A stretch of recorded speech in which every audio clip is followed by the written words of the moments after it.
Catherine Bernardo update. Yung sa post ng Pansin Catherine, sabi here, Catherine, and radiant smile to brighten your week.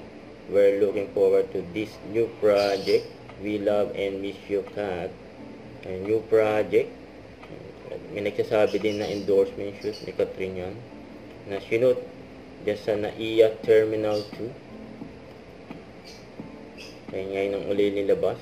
Ang ganda pa nga na smile ni Catherine, no? Siyempre, ang ganda din ni Catherine, siyempre. Bagay sa kanya yung ganyang outfit.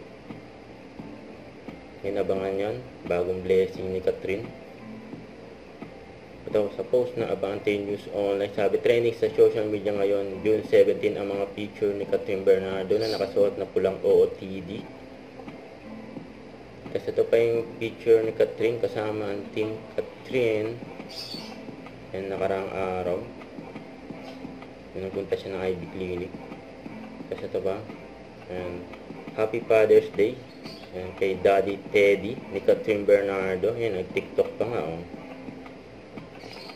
Yun, oh. Sa family Bernardo. Huwag kalimutan mag-subscribe. Click ang notification bell for more update. Ito po ang Charlie Action Vlog.